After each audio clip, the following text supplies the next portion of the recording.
আসসালামু আলাইকুম। হোসেন স্যার একাডেমির পক্ষ থেকে তোমাদের রইল আন্তরিক শুভেচ্ছা এবং অভিনন্দন। আজকে আমি এসএসসি পদার্থবিজ্ঞান অধ্যায় 2 এর গতি অধ্যায়ে কিছু বেসিক টপিক নিয়ে আলোচনা করব।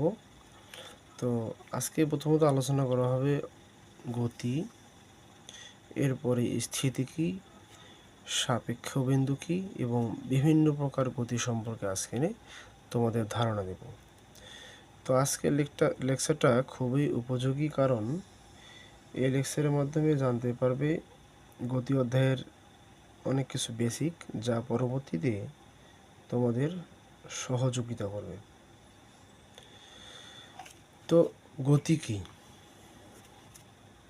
সময়ের সাথে কোনো বস্তুর অবস্থানের পরিবর্তনকে গতি বলে। অর্থাৎ সময়ের সাথে কোনো বস্তুর অবস্থানের পরিবর্তনকে গতি বলে। সাপোজ এখানে একটা এ বিন্দু, এ বিন্দুতে কোনো একটা বস্তু আছে। সাপোজ একজন ব্যক্তি দাঁড়িয়ে আছে। সময়ের সাথে যদি বস্তুটি বা ব্যক্তিটি তার অবস্থান পরিবর্তন করে এই দিকে চলে আসে, অর্থাৎ বি বিন্দুতে যদি চলে আসে, তাহলে বস্তুর অবস্থান পরিবর্তন হলো সময়ের সাথে, এটাকে বলা হবে গতি। তা আশা করি বিষয়টি বুঝতে পারছো। অর্থাৎ সময়ের সাথে কোনো বস্তুর অবস্থানের পরিবর্তনকে গতি বলে। আচ্ছা, স্থিতিটা কী জিনিস? গতিটা হচ্ছে কি সময়ের সাথে বস্তুর অবস্থানের পরিবর্তন, আর স্থিতি হচ্ছে সময়ের সাথে কোনো বস্তুর অবস্থানের পরিবর্তন না হলে। অর্থাৎ এখানে একজন ব্যক্তি সাপোজ দাঁড়িয়ে আছে, সময় অতিবাহিত হচ্ছে 5 মিনিট, 10 মিনিট, 50 মিনিট, তবু তার সে এখান থেকে নড়াচড়া করতেছে না, অর্থাৎ সে কোনো দিকে যাচ্ছে না, এটাকেই বলা হয় স্থিতি। আশা করি গতি এবং স্থিতি বিষয়টি বুঝতে পেরেছ। আচ্ছা, গতির আর একটা বিষয় আছে, আপেক্ষিক গতি এবং পরম গতি। আপেক্ষিক গতিটা কী জিনিস? একটি বস্তুর সাপেক্ষে কোনো বস্তুর অবস্থানের পরিবর্তন হলে তাকে প্রথম বস্তুর সাপেক্ষে দ্বিতীয় বস্তুর আপেক্ষিক গতি বলে। আচ্ছা, তো আপেক্ষিক গতিটা বোঝার আগে সাপেক্ষ বিন্দুটা বুঝি আগে। সাপেক্ষ বিন্দুটা কী জিনিস? সাপোজ মনে করো এখানে একটা বিন্দু আছে, এই বিন্দুটাকে কেন্দ্র করে তুমি ঘুরতেছো। এই বিন্দুটাকে কেন্দ্র করে যে ঘুরতেছো, কাকে কেন্দ্র করে ঘুরতেছো? এই বিন্দুটাকে কেন্দ্র করে তুমি ঘুরতেছো। তো যাকে কেন্দ্র করে ঘুরতেছো এটাই হচ্ছে সাপেক্ষ বিন্দু। এটা ট্রেন, সাপোজ মনে করো এটা একটা ট্রেন, এখানে তুমি দাঁড়িয়ে আছো। তো তোমার ট্রেনটা যদি গতিশীল হয়, অর্থাৎ তুমি এখানে দাঁড়িয়ে আছো, তোমার সাপেক্ষে সে গতিশীল। এই যে তোমার সাপেক্ষে ট্রেনটা গতিশীল, এটা হচ্ছে সাপেক্ষ বিন্দু, তুমি হচ্ছে একটা সাপেক্ষ বিন্দু। তো যাই হোক, এবার আমরা মূল কথায় আসি। আপেক্ষিক গতিটা কি? তাহলে একটি বস্তুর সাপেক্ষে কোনো বস্তুর অবস্থানের পরিবর্তন হলে, সাপোজ এই একটা বস্তু বা একটা বিন্দু, এই বস্তুর সাপেক্ষে যদি এখানে একটা, তুমি মনে করো এখানে দাঁড়িয়ে আছো, সাপোজ মনে করো 5 মিটার, এবং পর্যায়ক্রমে তুমি যদি সময়ের সাথে সাথে যদি তুমি সামনের দিকে এগিয়ে যাও, অর্থাৎ তোমার দূরত্বের যদি অবস্থানের যদি কী ঘটে, পরিবর্তন ঘটে, তাহলে এটা কি হবে? আপেক্ষিক গতি হবে। এই মহাবিশ্বের সমস্ত গতি আপেক্ষিক গতি। এবার পরম গতি কি? পরম স্থির বস্তুর সাপেক্ষে কোনো বস্তুর গতি হলো পরম গতি। পরম স্থির বস্তু, পরম স্থির, সাপোজ মনে করো এমন একটা বস্তু আছে এই মহাবিশ্বে একদম স্থির, এই বিন্দুর সাপেক্ষে যদি কোনো বস্তু গতি হয়, যদি কোনো বস্তুর গতি প্রাপ্ত হয়, তাহলে এই ধরনের গতিকে বলা হবে পরম গতি। তবে মহাবিশ্বে পরম গতি বলতে কিছুই নেই, কারণ এই মহাবিশ্বটা কোনো না কোনো কারো সাপেক্ষে ঘূর্ণনশীল। যেমন সাপোজ এটা হচ্ছে সূর্যকে কেন্দ্র করে বিভিন্ন গ্রহগুলো ঘুরতেছে। বুধ, শুক্র, পৃথিবী, আবার পৃথিবীকে কেন্দ্র করে উপগ্রহ চাঁদগুলো ঘুরতেছে, আবার এরকম বিভিন্ন গ্রহের বিভিন্ন উপগ্রহ আছে। আবার এই সূর্য এবং আমাদের এই যে সৌরজগৎটা আছে, এই সৌরজগৎটাও কিন্তু ঘূর্ণনশীল। তাই মহাবিশ্বের পরম গতি বলতে কিছুই নেই। এবার আসি স্থিতি সম্পর্কে, অর্থাৎ আপেক্ষিক স্থিতি কি? একটি বস্তুর সাপেক্ষে কোনো বস্তুর অবস্থানে পরিবর্তন না হলে সেটি আপেক্ষিক স্থিতি। অর্থাৎ একটা বস্তু এখানে আছে, এই বস্তুটার সাপেক্ষে অপর যে বস্তুটা আছে বা ব্যক্তি আছে, এ যদি অবস্থানের পরিবর্তন না হয় তাহলে এটাকে বলা হবে আপেক্ষিক স্থিতি। অর্থাৎ মনে করি 5 মিটার দূরে আছে, সব সময় এই বস্তুর সাপেক্ষে 5 মিটার দূরে আছে, সে 5 মিটার দূরেই আছে, অবস্থানের পরিবর্তন না ঘটে, সেটা হবে আপেক্ষিক স্থিতি। এবার সে পরম স্থিতি কি? পরম স্থির বস্তুর সাপেক্ষে কোনো বস্তুর স্থিতিকে পরম স্থিতি বলে। পরম স্থির বস্তু বলতে কিছুই নেই, তাই মহাবিশ্বের পরম স্থিতি বলতে কিছুই নেই। আশা করি এই বিষয়গুলো বুঝতে পেরেছো। এরপরে যেটা বিষয় নিয়ে আলোচনা করব তা হলো গতির বিভিন্ন প্রকার। বিভিন্ন প্রকার গতি মূলত 5 প্রকার। সরল রৈখিক গতি, 1 নম্বর সরল রৈখিক গতি, 2 নম্বরে ঘূর্ণন গতি, 3 নম্বরে চলন গতি, 4 নম্বরে পর্যাবৃত্ত গতি, 5 নম্বর হচ্ছে সরল স্পন্দন গতি। তো আমরা একটা একটা করে আলোচনা করব। সরল রৈখিক গতিটা কি? সরল রৈখিক গতি সরল রেখা বরাবর সামনে বা পিছনের দিকের গতি প্রাপ্ত হয়, এ ধরনের গতিকে বলা হয় সরল রৈখিক গতি। যেমন সরল রেখা বরাবর যদি কোনো বাস চলে, সাপোজ আমি এটা গাড়ি যদি তৈরি করি, সরল রেখা বরাবর যদি গাড়িটা যদি চলতে থাকে, তো এই সরল রেখা বরাবর সাপোজ চলতেছে, সামনের দিকে যাচ্ছে, এই ধরনের গতিকে বলা হবে সরল রৈখিক গতি।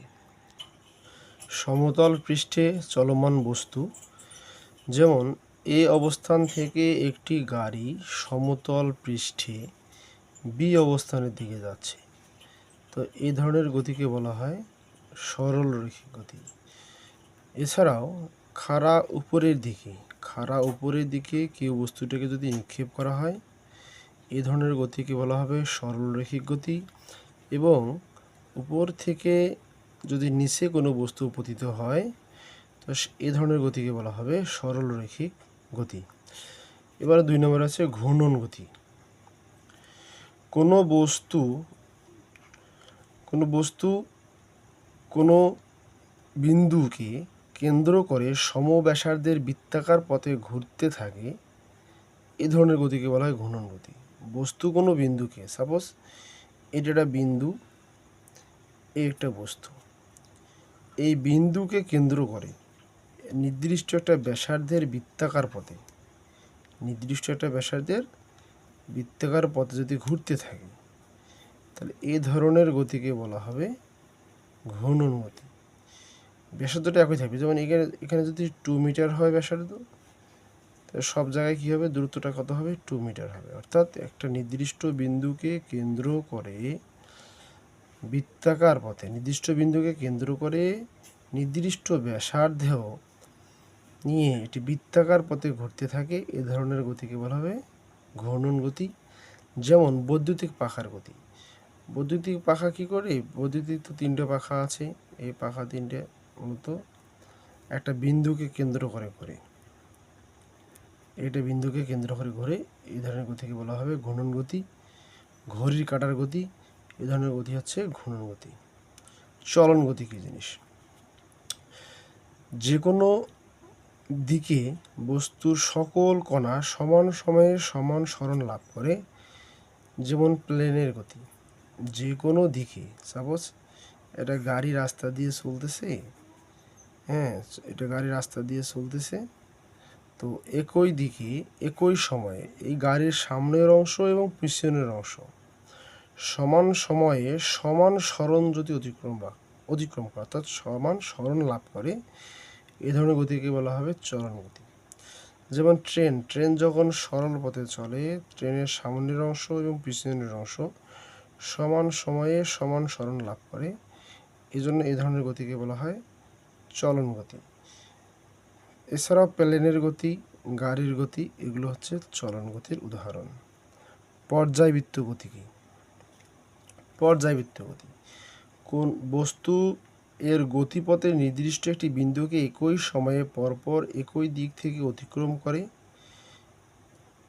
এই ধরনের গতিকে বলা হবে পর্যায়বৃত্ত গতি। সাপোজ একটা বিন্দুকে যদি মনে করো একটা বিন্দুকে, এই বিন্দুটাকে কেন্দ্র করে একটা বস্তু যদি বারবার এই বিন্দুটাকে অতিক্রম করে, একটা বিন্দুকে বারবার একই দিক থেকে যদি কী করা হয়, অতিক্রম করা হয়, এই ধরনের গতিকে বলা হবে পর্যায়বৃত্ত গতি। এই একটা বিন্দু একে বারবার একই দিক থেকে, কোন দিক থেকে? এই দিক থেকে বারবার এই বিন্দুটাকে অতিক্রম করতেছে, এজন্য এই ধরনের গতিকে বলা হবে পর্যায়বৃত্ত গতি।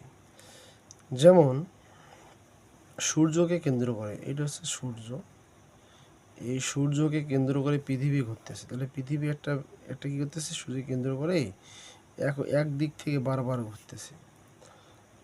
তারপরে আবার এই পৃথিবীকে কেন্দ্র করে চাঁদ ঘুরতেছে। তো একটা বিন্দুকে কেন্দ্র করে বারবার একই পথে একই দিক থেকে অতিক্রম করবে, এ ধরনের গতিকে বলা হবে পর্যায়বৃত্ত গতি। তো পর্যায়বৃত্ত গতি এবং ঘূর্ণন গতির মধ্যে একটা পার্থক্য আছে। ঘূর্ণন গতির সময় নির্দিষ্ট ব্যাসার্ধ থাকতে হবে, কিন্তু পর্যায়বৃত্ত গতির সময় নির্দিষ্ট ব্যাসার্ধর প্রয়োজন নেই।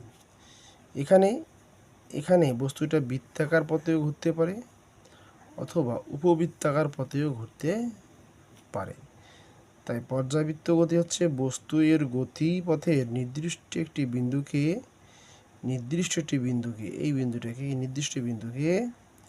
একই সময় পরপর একই দিক থেকে অতিক্রম করে, তাই এ ধরনের গতিকে বলা হবে পর্যায়বৃত্ত গতি।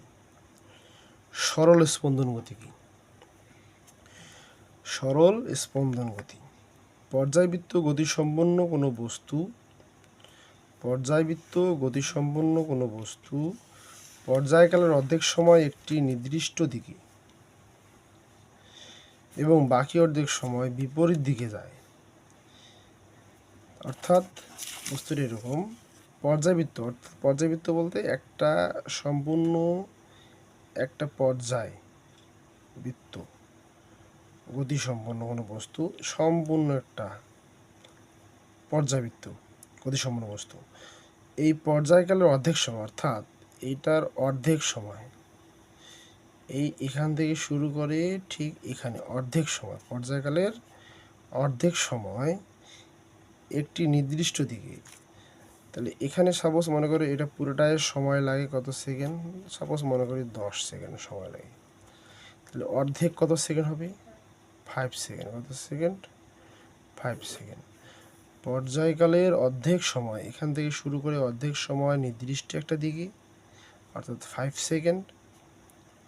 সেকেন্ড, এবং বাকি অর্ধেক সময় বিপরীত দিকে, একবার এই দিকে আসতেছে, আবার এদিক থেকে বিপরীত দিকে আসতেছে, অর্থাৎ এখানেও 5 সেকেন্ড, অর্থাৎ টোটাল 10 সেকেন্ডের একদিকে নির্দিষ্ট দিকে 5 সেকেন্ড এবং বাকি অর্ধেক সময় এর বিপরীত দিকে যায়। তো এই ধরনের গতিকে বলা হবে সরল স্পন্দন গতি। যেমন সরল দোলকের গতি, দোলনার গতি, স্প্রিং এবং পেন্ডুলামের গতি। তো যাই হোক, আশা করি তোমরা এই বিষয়গুলো সুন্দরভাবে বুঝতে পেরেছো। আরও ভালো ভালো ভিডিও পেতে হলে অবশ্যই চ্যানেলটিকে সাবস্ক্রাইব করে পাশে থাকতে হবে। ধন্যবাদ সবাইকে। পরের ভিডিও দেখার জন্য আমন্ত্রণ রইল। আল্লাহ হাফেজ।